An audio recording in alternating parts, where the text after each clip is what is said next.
Okay, so I'm Georgi. I'm a product manager at UiPath, and today I'm going to walk you through the main capabilities of the newly feature that we're just launching beginning of May that we call the Healing Agent.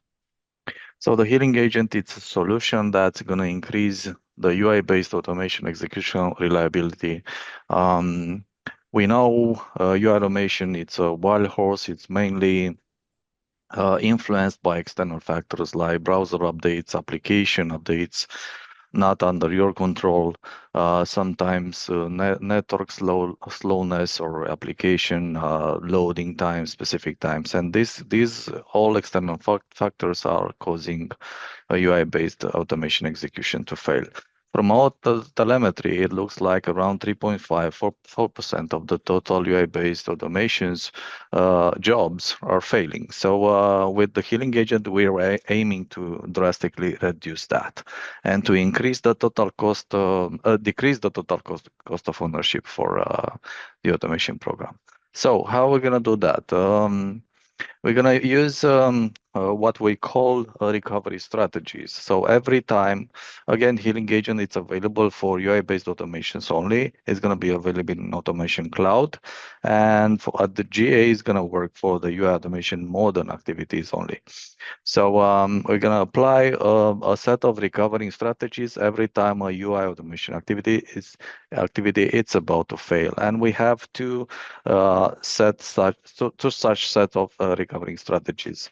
Some of them are deterministic, so algorithm based, and others are AI-based recovering strategies. So right at the moment of the error, when the automation is about to fail, the Healing Agent is going to engage, and it's going to try to collect enough information from the UI to either provide a recommendation to how to fix the problem to the administrator and developer, and in case it is allowed, it's going to self-heal, basically re-execute the erroneous activity with the generated recommendation.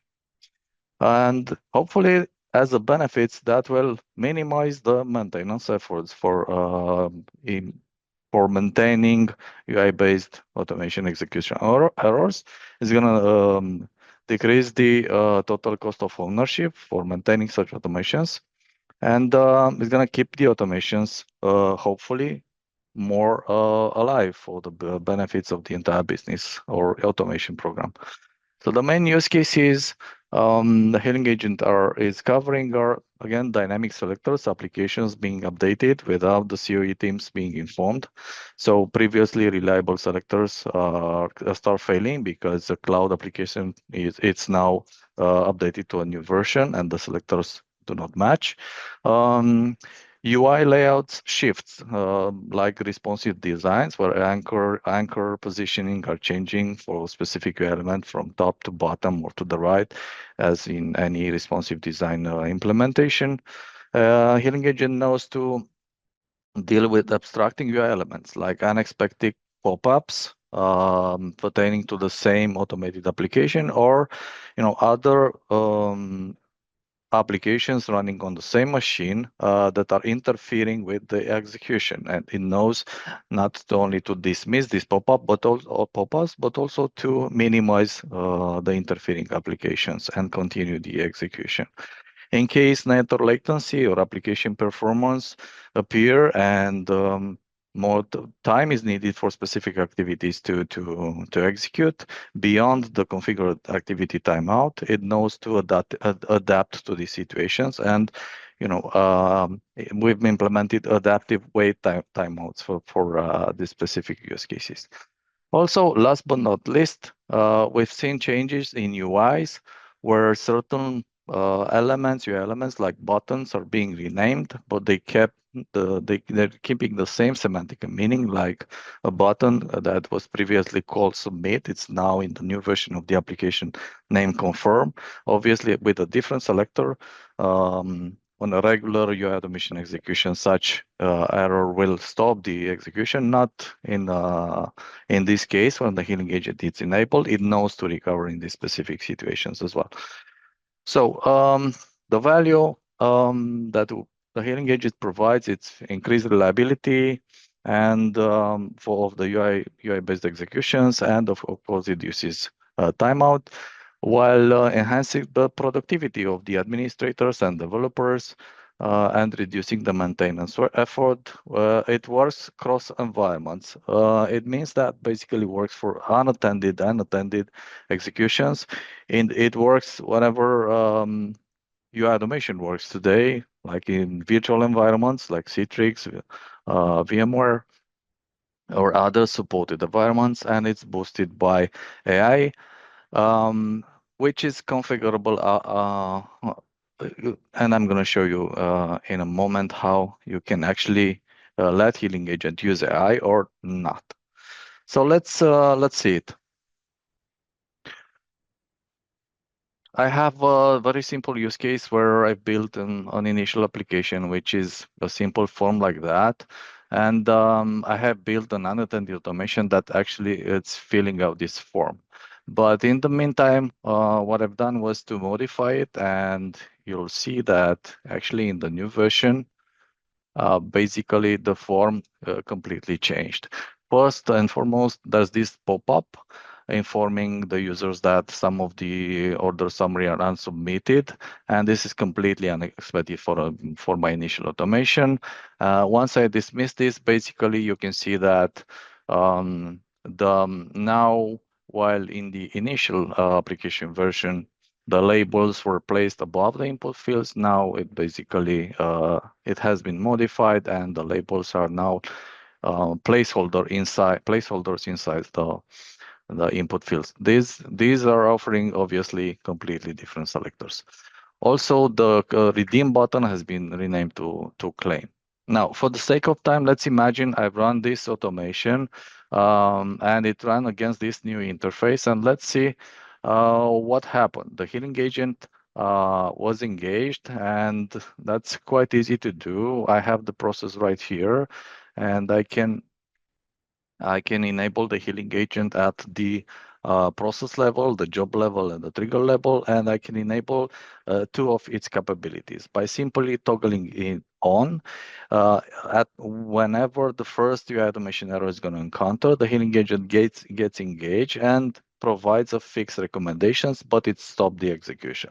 If allowed by ticking this self-healing box right here, then it's going to apply the fix and move on to the next execution step.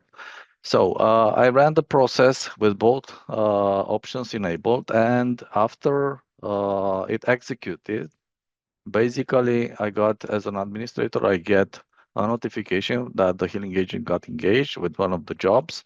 If I'm using this notification to navigate to the job itself, I can take a look at actually what happened and how the healing agent engaged.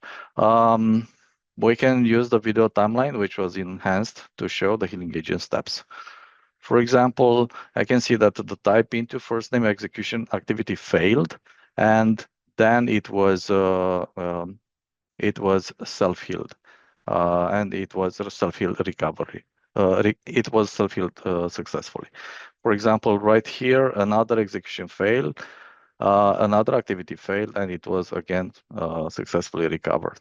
And another click, redeem, execution failed, and again, the healing agent successfully recovered this specific activity. Let's take a look at the logs. In the logs, we basically, job details, we have the new autopilot panel informing us that healing agent engaged, and there were a few healed activities.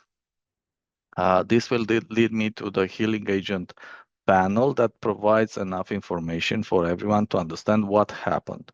In the case of the first activity, basically there were two heals that were needed. The first one was actually to close the pop-up. Again, it took screenshots right before the healing and after the healing execution with the pop-up dismissed, and it captured a couple of selectors. The selectors are the pop-up selectors and the OK button that is able to actually dismiss this pop-up if I'm going to use this to update my code. Secondly, it also fixed the target property, meaning the initial selector that was provided. While the initial selector used the AA name first name attribute, now the one that it was self-healed and it's proposing, it's actually using the placeholder attribute. So this information is provided in the orchestrator for the administrators, not really relevant for the administrators, but the idea is that this information to be provided to developers to fix the problems for good. As a developer, I can open all this information directly in Studio. I have it open right here, and basically with the help of the autopilot panel, the automation is being automatically located on my environment, is being opened, while the debug information is available in the autopilot panel on my right hand, right here. So I can look at the problems as a developer. I can also have the screenshots, and I can simply choose to apply the problem directly to my workflow. I can get to expect the selectors that Healing Agent is providing, modify them, apply variables, and simply then apply the selectors over the problematic activity. And then we can consider this selector fixed. We can also take a look at how a pop-up can be dismissed. In this case, I'm going to simply apply here, confirm, and automatically a click activity has been created. That's going to click on that specific pop-up, and just in case, the pop-up appears again, and that's going to dismiss my pop-up in case it's unexpected. So that was the developer experience. Now, for the administrators, we've been implementing, and it's going to be available at GA governance. Let me show you how that works. So governance, we have two types of governance. The first one would be an AI trust layer policy that can be set at the Healing Agent level or globally for the organization. And basically, the Healing Agent Gen AI recovery methods can be disabled. And in this case, the Healing Agent is going to only function with the deterministic, the algorithms recovery methods. So that's one. This is a policy that can be set globally at the organization level, and the Healing Agent is going to comply with this configuration. The second type of policies are robot policies that can be created to basically govern how the Healing Agent behaves. And this policy type is being applied at execution time, at runtime. So basically, I can simply, as an administrator, I can simply allow just fixed recommendations. I can disallow or allow self-healing. I can allow screenshot saving, or maybe I don't want that to be happening across my organization. I can define applications and URLs where the Healing Agent can actually take action or not. And in natural language, I can describe, for example, pop-ups that cannot be healed by this specific agent, like security pop-ups or specific pop-ups that I know I don't want the Healing Agent to dismiss, and I would like the automation rather fail and inform me, then dismiss such a pop-up. Last but not least, we're going to provide operational information in the insights. I only have a screenshot right now. My environment does not work for the moment here, but these insights are going to be available, and basically, as an administrator and developer, you can see the resolution of the self-healing overall, how it engaged in my organization, and how successful it was. And then I can see, for example, the healing types per day, if a selector has been fixed, or maybe a pop-up has been closed, or a timeout was more relevant for that specific day. I can look at the at least top 10 processes where the self-healing attempted, and I can see the number of heals per process and per version. And of course, I can look at how the job completion rates went every time the healing agent engaged. For example, I have here a specific process, which is parameter CP5, which was completely faulted. While I've upgraded this to a new version and run it with the healing agent, then I have 80% success on it, and I can see how many jobs ran, how many of them were successful and faulted. So that's about the healing agent. Again, it's going to be GA beginning of May.